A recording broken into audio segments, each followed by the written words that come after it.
What's up, everybody? Welcome back to another episode of the JTW Sports Show. And today, we finally get to talk about the NBA Finals being done, being over. The Milwaukee Bucks, new 2021 NBA champions. Let's give a little round of applause for the Bucks. Hey, you know what? They did it. TJ, I want you to give your thoughts first a little bit. You were kind of a big Suns and 4 guy this series, so let's talk about the finals. I was big Suns and 4. They hadn't been beat like that all finals. So, I'm very confident going into this, watching how they were playing. First 2 games played how I expected them to play. And at that point, everyone's like, man, this could be a blowout.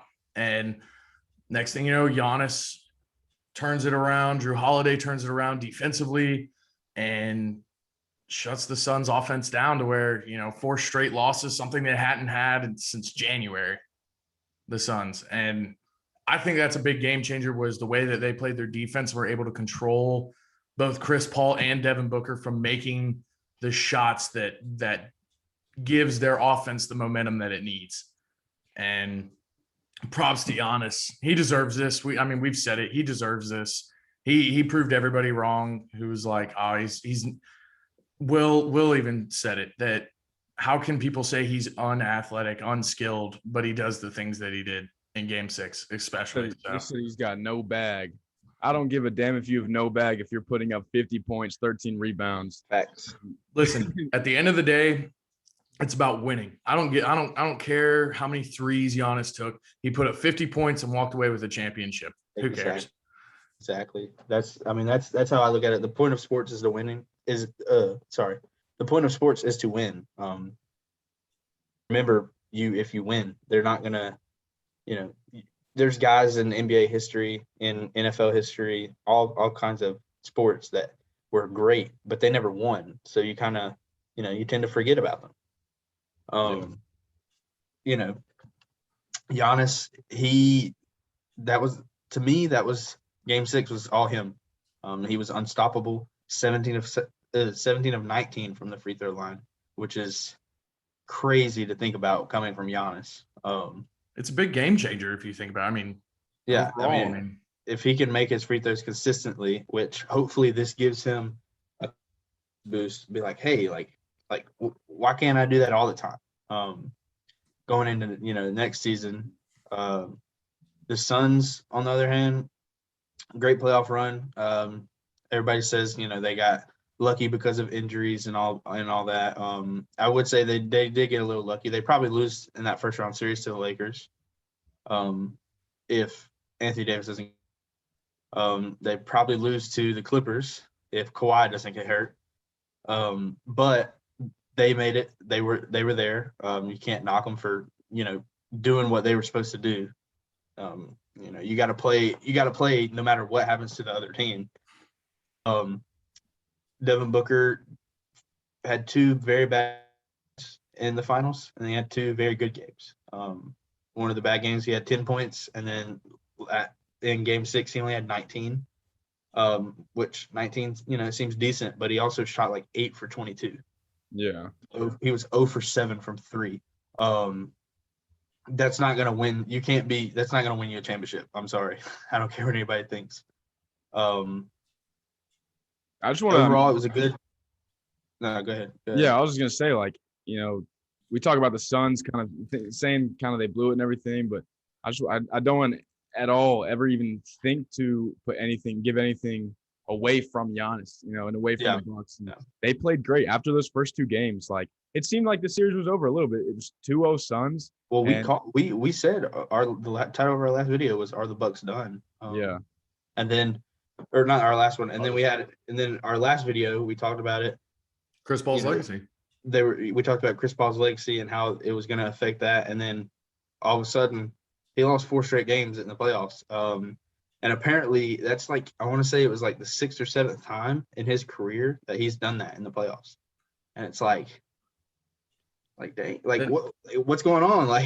Well, here's what I want to ask. Do you think he leaves the Suns after the season? Because they've already put out some work. It is a little too early to tell, but they put out a couple reports out there already that LeBron and the Lakers are looking for a dominant point guard, to come, and the two that everyone's looking at is Dame and Chris Paul. Yeah, well, they're also they've looking at Russell Westbrook now. Yeah, too. I don't know where Yeah. these stories are coming from. The Lakers have no cap space, and I mean, they can get they've rid of talked some- about doing a sign and trade with Uh, Schroeder and all that. But yeah. I'm sorry, but the Suns and the for this Russell Westbrook plays for the Wizards. Sorry, they're not gonna trade. They're not gonna downgrade from Chris Paul and Russell Westbrook for Dennis Schroeder, because I feel like they could go out and Dennis Schroeder. So I think the Lakers are stuck. But I mean, I don't really want to talk about the Lakers. We're gonna have plenty of time to talk about the offseason. What I was saying earlier, overall I think it was a great playoffs. We saw a bunch of new teams. I know the round, it was all 8 teams in the second round had not won a championship since like the 80s. And then obviously the Bucks just won it, having not won one since Kareem and Oscar Robinson in 1971. So that's pretty cool. Giannis did what he said he was going to do. He tweeted it out in like 2014. He said, "I'm going to bring a championship to Milwaukee," and he did it. That tweet aged pretty well. Yeah, facts. He wasn't going to leave Milwaukee till he won one. Oh yeah. If that meant staying there for 20 years. I think it was awesome, the series. As a basketball fan, as an NBA fan, a lot of me wanted it to go to 7, just to see more games, see more close games. But it felt so right. It felt so good for it to have been won in 6 in Milwaukee. One of my favorite parts of the whole game was actually after the game, in the post-game interviews with Giannis and everything. And Giannis was asked, he was said, now you and both of your brothers that are in the league now, obviously Alex is not in the league, but have a ring. And he just woo, let's go. And that was the most genuine and pure, just source of excitement that I had seen. He had said Kostas would pick fun at him for not having a ring because he won one last year. But it's just hard not to like Giannis. He's a great guy. You may not people don't like him on the court because of how he plays. He doesn't play, 95% of the league nowadays is jump shooters, wing. Even if you're 6'10", you're still a wing, guys like Kevin Durant, Michael Porter Jr., stuff like that. But Giannis is a big man. I don't he is a big man, but his body type, people want to classify him as a wing. But he's not. He's a big man, and big men don't need to shoot, and he proved that. People get annoyed because he's I don't want to say a primary ball handler because he's not the primary ball handler, but a lot of times he's taken up. They're giving it to him at the top of the key and saying, you do you. Which if I'm Milwaukee and my player is a 6'10" big man, 6'11", he's 7 foot. Let's be real, and he's dropping 50 points in the NBA Finals and winning me a championship. I'm gonna do that. I'm not gonna. No questions asked. What? But people don't respect that. People want him to be different. You can say a lot of things from behind a screen, but An interesting question that has been brought up on a bunch of different Twitter and ESPN and all that. Do you think this is the Bucks? Do you think they can repeat? Do you think they can win another one in a couple of years, or do you think this is their only chance? Personally, it's tough. I think they're set in the East unless Philly makes a Ben Simmons trade for Damian Lillard. I think if that duo of Damian Lillard and Joel Embiid are in the East, I think they're going to give the Bucks a big run for their money. But also the Nets as well. I was about to say the Nets are also kind of big. There's all these rumors. Rumors are going to be around for a long time, but they're saying they want to get rid of one of the 3.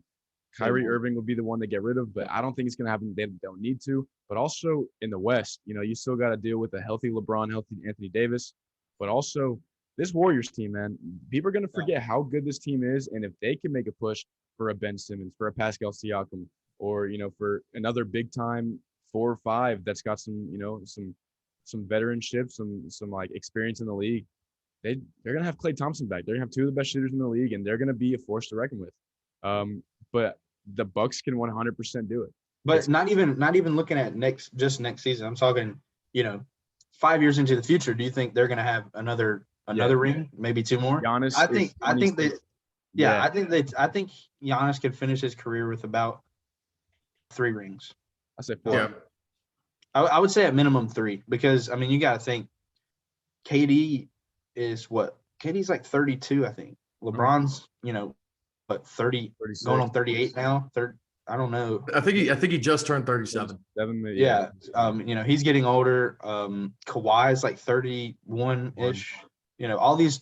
Most of the top players are, older. I mean, you got Jokic and Embiid. I think they're like 2 years older than Giannis, but Giannis is going to be the guy. I mean, and guys like Trae Young, Morant, Zion, but I think Giannis is just on another level compared to those guys. So I think, the skills of, LeBron and KD and all that start diminishing. I think Giannis can run the league. I agree. I can definitely see it, and I'm not going to be upset about it one bit. I love Giannis to death. He's such a genuine, pure guy. Like, a lot of people are saying, Mike Budenholzer after the game was talking about how great Giannis is. And, Giannis is a great player on the court, just won Finals MVP, 2-time MVP already, but he's an even better person off the court. He's just, man, I love the guy. I'm so happy for him. So happy for the whole Bucks team. This was a great NBA season.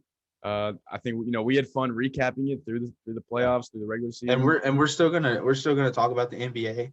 TJ, I want to ask you a question, since this was your first official, like, watching the NBA season. Obviously, you've seen NBA games, here and there. I've always like watched it, but I've never been like how we are with football. I'm focused. So I was gonna ask you, what were either 1 or 2 of your favorite moments from the season?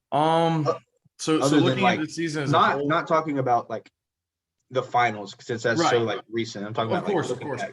So one moment that comes to mind, especially is the bow that Trae Young did in Madison Square Garden. Yeah, that was a good moment. I love that because it just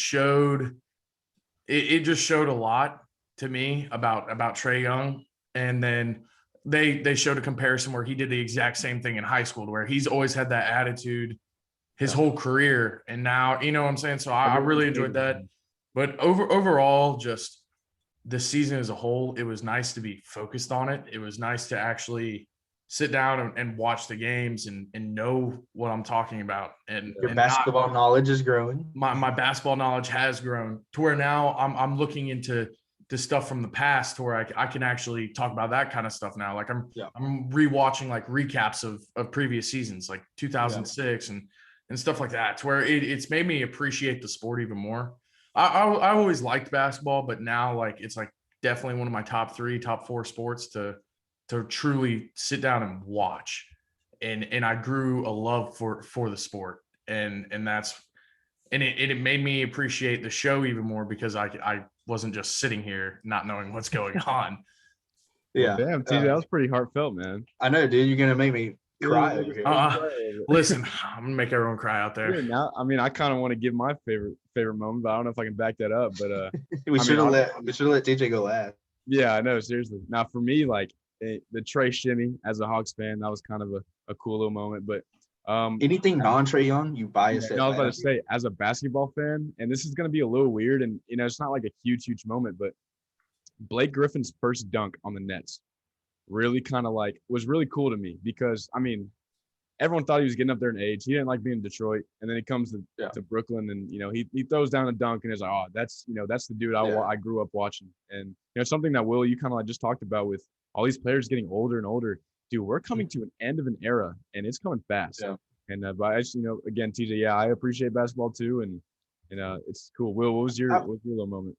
I wouldn't say end of an era. I mean, LeBron and like, we still got probably 5 or 6 years of like the Kevin Durant, Russell. Oh, well, yeah, but within the next 4 years, and we said it on last. It's going to change a lot. It's more of a start of a new era with the Zion's jaws. Yeah. Give us your moment. So obviously I said, not the finals, but I think we can all agree the best play of the season was probably Giannis's block. Game, what was it? Game 4, one of those. That was Better than LeBron's? Mm, I would say LeBron's was a better block as far as time and place, if that makes sense. It was game 7, you know, like what? It was probably, I think there was like 3 minutes left, something like that. Completely changed the momentum. Giannis's, obviously it was in like the middle of the series. Yes, it was a clutch block. Giannis's was harder in my opinion because he was guarding Devin Booker off the pick and roll and then somehow ended up blocking the shot at the rim. And LeBron, I mean, yeah, LeBron's was hard. He had to chase him down, but I still give it to LeBron. But Giannis that's probably 2, honestly. LeBron's is a little more iconic too, but yeah, go ahead. No, that's what I'm saying as far as like time and like when it took place. I'm trying to, there were so many great moments. I don't know if I can pick just, obviously, I said the Giannis. I'm just glad that LaMelo Ball played good for the Hornets. I know that's very biased, and honestly, I was watching some highlights, and that LaMelo, his first game back, gets the inbound pass, takes like 2 dribbles, and just throws it underhand all the way down the court for an alley-oop. And it's like he's like nobody, really talks about him, but I think he could be a top 5 player within the next years. I can see it. Must be nice to have a good NBA team to root for. You know? Hey, dude, rebuilding season. Season. Y'all are gonna be good. But this was fun, man. It was a great season to recap. I know I had fun being with you guys, talking about the whole way through. And now the NBA season's over, we're gonna start getting a few new things. NBA is not over yet. You got the draft coming up in a few days. We are gonna make a mock draft, so be in tune for that. That's gonna be fun. Show a little bit of our college knowledge, but Olympics start tomorrow, so we will start covering the Olympics. We'll be covering a lot more things, so don't worry. We'll be back. We're not leaving out the NBA is over, but this was fun, man. Thank you guys for watching, and comment down below, like and subscribe, turn on them post notifications, and thank you for watching. Thank you guys. See you later. Thank you guys.